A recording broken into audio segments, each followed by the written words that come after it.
Kamis ini sudah terjadi estafet terus, maka Jumat sore atau malam paling lambat hari Sabtu, insya Allah listrik udah nyala semua.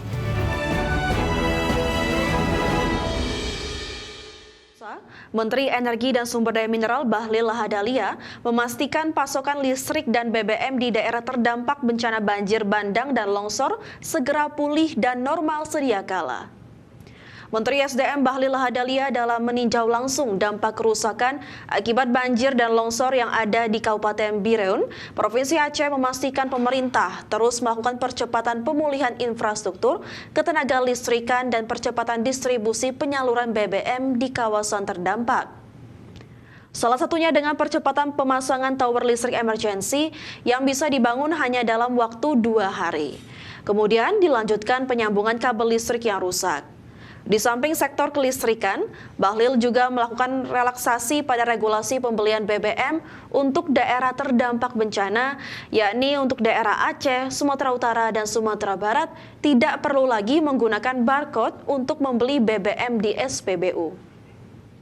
Allah, kalau kita bangun selesai di Kamis, ini sudah terjadi estafet terus, maka Jumat sore atau malam paling lambat hari Sabtu, insya Allah listrik udah nyala semua. Dengan catatan kita doakan cuaca kita doakan agar bisa mobilisasi logistik bisa terjadi. LPG mulai besok sudah ada yang masuk di Biren, sekalipun bertahap karena tidak bisa juga mobil masuk. Jadi kita rakit. Distribusi pertama adalah kita prioritaskan kepada dapur-dapur umum yang akan dikasih petunjuk oleh Bupati. BBM kita sekarang bagaimana caranya agar jalur darat bisa masuk karena laut ini. Wakil Ketua DPR RI, Cucun Ahmad Samsurijal meminta semua pihak, pemerintah, kementerian, lembaga, dan seluruh pihak harus bersama-sama bergerak meringankan beban korban bencana Sumatera. Dalam kunjungan ke lokasi pengungsian, Wakil Ketua DPR RI, Cucun Ahmad Samsurijal menyalurkan langsung bantuan kemanusiaan sebanyak 15 ton.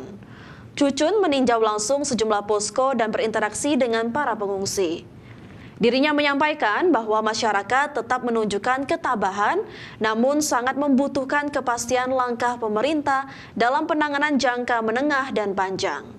Untuk itu, Cucun menekankan DPR RI mendukung penuh upaya penyediaan skema bantuan kontrakan sementara bagi warga yang kehilangan rumah hingga opsi relokasi jika wilayah terdampak sudah tidak aman untuk ditempati kembali.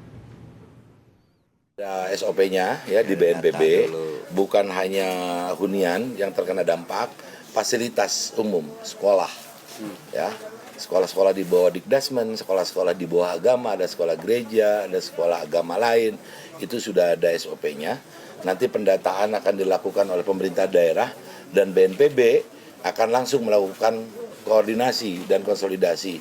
Mana yang dengan Dikdasmen, mana yang dengan Kemenag, kemudian juga yang BNPB sendiri, nanti dengan Kementerian Perumahan.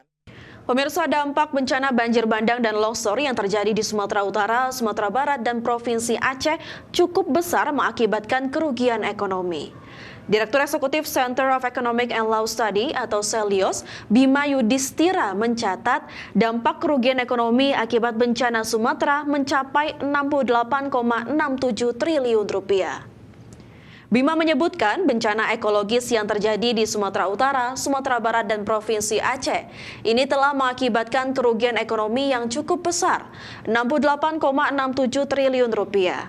Angka ini mencakup kerusakan rumah penduduk, kehilangan pendapatan rumah tangga, rusaknya fasilitas infrastruktur jalan dan jembatan, serta kehilangan produksi lahan pertanian yang tergenang banjir longsor.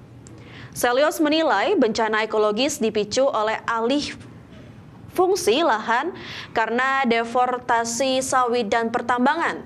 Sementara sumbangan dari tambang dan sawit bagi Provinsi Aceh misalnya tak sebanding dengan kerugian akibat bencana yang ditimbulkan. Untuk itu, Celios mendesak pemberlakuan moratorium untuk izin tambang dan perluasan kebun sawit. Kan ekonomi akibat banjir bandang di Sumatera itu diperkirakan 68,6 triliun rupiah. Ini angka yang cukup besar karena skala dari banjir tidak hanya berdampak pada Provinsi Sumatera Utara, Aceh, Sumatera Barat, tapi juga berpengaruh terhadap seluruh rantai logistik dan juga pasokan bahan baku, barang-barang industri, pendapatan masyarakat itu se-Indonesia terdampak semuanya. Apalagi kalau melihat di region Sumatera, ada Sumatera Utara yang menjadi hub dari industri, sehingga apa yang terjadi di regional Sumatera.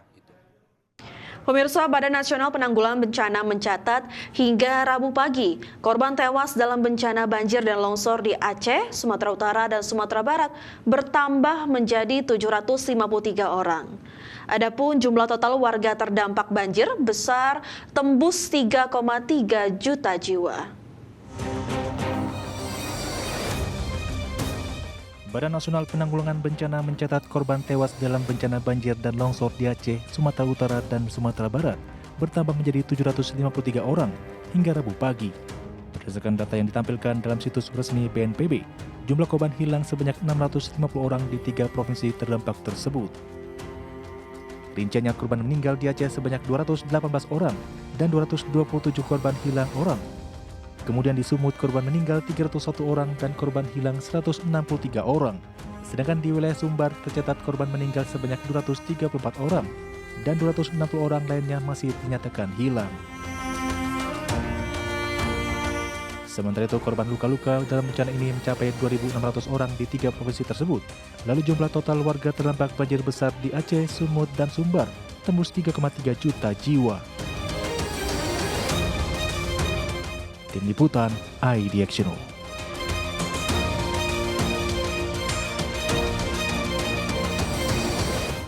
Pemirsa, Menteri Investasi dan Hilirisasi Rosan Roslani membantah pernyataan Menteri Keuangan Purbaya Yudisadewa terkait iklim investasi dalam negeri yang dinilai berantakan. Rosan mengklaim investasi Indonesia selama ini sangat baik, sejalan dengan penilaian berbasis fakta dan statistik.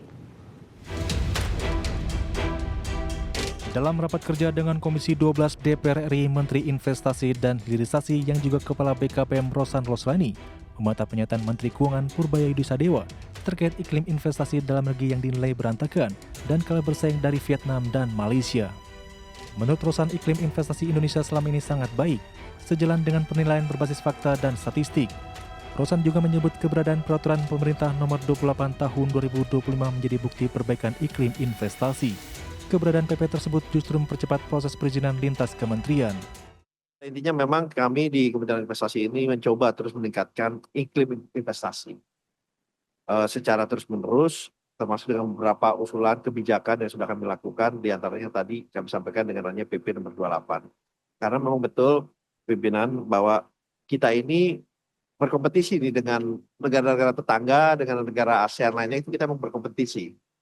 Kita berkompetisi dan kita juga melihat mengcomparable apa kebijakan-kebijakan dari negara-negara tetangga tersebut yang harus kita juga pantau dan kalau bisa kita bisa lebih baik. Rosan mengklaim perbaikan iklim investasi tercermin dari realisasi investasi yang mencatatkan kinerja positif. Hingga kuartal 3 2025, realisasi investasi telah mencapai Rp1.400 triliun atau mencapai 75,3% dari target yang ditetapkan senilai Rp1.900 triliun. Dari Jakarta, Tim Liputan IDXNO.